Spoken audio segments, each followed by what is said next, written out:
For years, the story about China and chips was simple. America blocks. China struggles to catch up. Right now, that story is running backwards. Because Apple, the most valuable company on Earth, is the one asking Washington for permission to buy from a Chinese chip maker. Not the other way around, and not just any chip maker. One the Pentagon has flagged as having ties to the Chinese military. The reason Apple is willing to take that political risk comes down to one number. A number Tim Cook says he hasn't seen in over 40 years of doing business. By the end of this video, you'll understand exactly what that number is, why it broke Apple's pricing strategy, and why the company everyone assumes has the most leverage in the world suddenly doesn't. Let's start with the number, because once you hear it, the rest of the story makes sense. DRAM prices rose by as much as 98% in the first quarter of this year alone. And according to TrendForce, another increase of 58 to 63% is expected this quarter. Read that again. Not over a year, over just a few months. Tim Cook described it to the Wall Street Journal as a 100-year flood. He said he hadn't seen anything like it in over 40 years of business. And this is the man who guided Apple's supply chain through trade wars, a global pandemic, and the chip shortages that shut down factories worldwide. So when he says this is the worst he's ever seen, it's not a soundbite. It's a warning that something unprecedented is happening in the memory market. Apple has already raised prices because of it. The entry-level MacBook jumped from $599 to $699. A 512GB MacBook Air became significantly more expensive, and the 128GB iPad Air increased from $599 to $749. Apple is famous for avoiding sudden price hikes because customers compare models and retailers depend on stable pricing. Yet this time, the company broke its own rule, saying it could no longer absorb the speed and scale of rising memory costs. That detail matters more than most people realize. Apple has arguably the strongest supply chain in consumer electronics. If even Apple can't absorb a surge like this, what does that say about every other company making laptops, tablets, and smartphones? To understand why Apple is now considering a Chinese supplier that has been politically blacklisted, you first need to understand who is buying most of the world's memory today.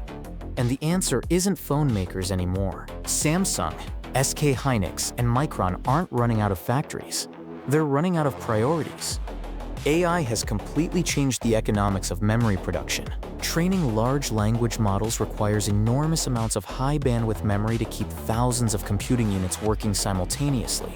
Every AI-generated token constantly reads huge amounts of data, making memory one of the most critical and profitable components in the entire semiconductor industry. High-bandwidth memory, or HBM, has become one of the most valuable products in the semiconductor industry. Companies like Samsung, SK Hynix, and Micron naturally prioritize the products with the highest profit margins. A single AI accelerator can sell for tens or even hundreds of thousands of dollars, while laptop manufacturers cannot afford to pay anywhere near that. As a result, wafer capacity that once produced standard DRAM is now increasingly dedicated to HBM for AI data centers. This isn't a temporary spike either. Micron recently announced that it has already secured around $22 billion in long-term customer commitments. Major companies are locking in memory supply years ahead because they expect shortages to continue. So when Samsung, SK Hynix, and Micron have their production booked years in advance, an obvious question appears. Where does everyone else go when they still need memory? That shortage created an opportunity for a company most consumers had never even heard of.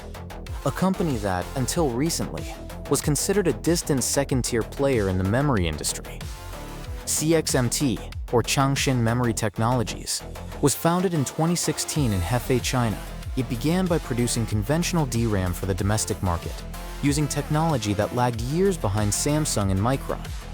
At the time, almost nobody outside China paid attention to it. That's changed fast.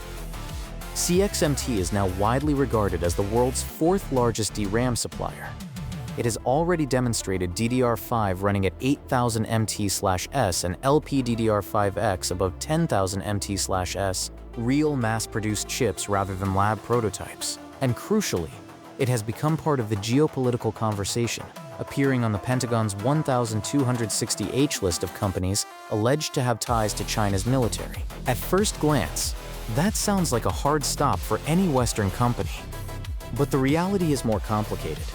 The 1,260H list does not automatically ban commercial purchases. It is a defense-focused designation, meaning it mainly restricts U.S. government contracts rather than private sector trade. That distinction is where the entire story starts to shift. And that gap is exactly what companies like Apple are trying to navigate today. The real barrier isn't the Pentagon's 1,260H list.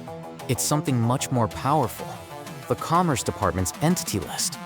Unlike the Defense List, this one can effectively cut a company off from U.S. technology and suppliers. If CXMT gets added, Apple would suddenly need export licenses for almost any deal, and those approvals are typically denied. That's what turns a risky option into something nearly impossible overnight. That uncertainty is exactly why Apple isn't acting quietly in the background. According to reports, it has been actively engaging with the Commerce Department and other U.S. officials to get clarity on whether CXMT could become restricted in the future.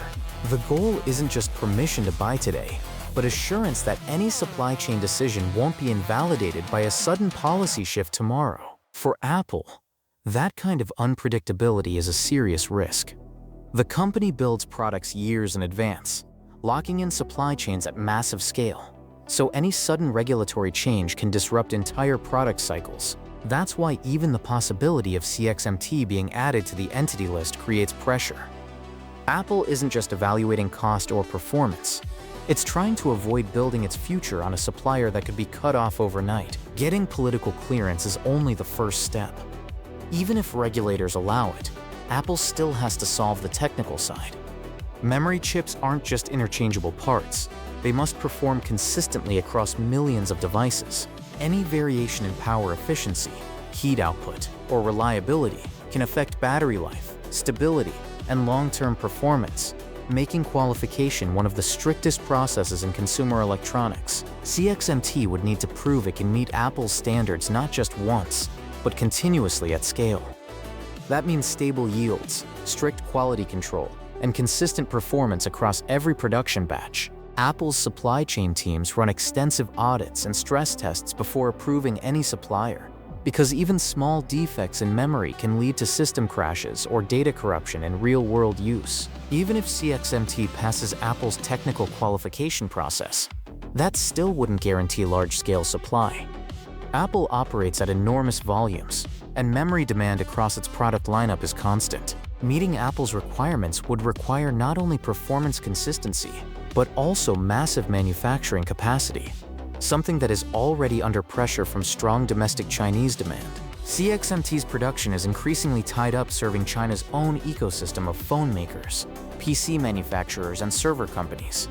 This internal demand limits how much capacity is left for external customers. Even if Apple secured approval, it would likely only gain access to limited volumes at first, rather than the full-scale supply needed to materially change its global product strategy or pricing structure.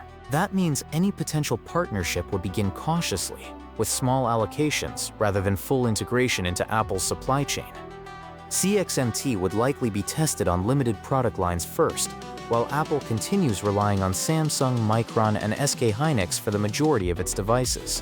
In practice, CXMT would act as a secondary or backup supplier rather than a full replacement in the short term. From Apple's perspective, even a small entry for CXMT carries strategic value. The goal is not immediate cost reduction, but long-term supply chain diversification and negotiating leverage with existing suppliers. This shift strengthens Apple's position in a memory market increasingly shaped by AI-driven demand and supply constraints. In this environment, flexibility becomes as important as price. This is why Apple is willing to invest political and operational capital into exploring CXMT as a potential supplier, despite the risks. Memory has shifted from a commodity component to a strategic bottleneck driven by artificial intelligence demand. There is also growing opposition in Washington, where lawmakers warn that partnerships like this could accelerate China's memory industry through indirect technology and demand support. As we've seen, Apple's interest in CXMT is not about a single deal, but about a deeper shift in global memory supply, driven by AI demand, geopolitical tension, and persistent shortages. Whether it succeeds or not, it highlights how chips have become strategic leverage. This is Chip Wars. Subscribe for more breakdowns and stay ahead of what's coming next in the semiconductor world.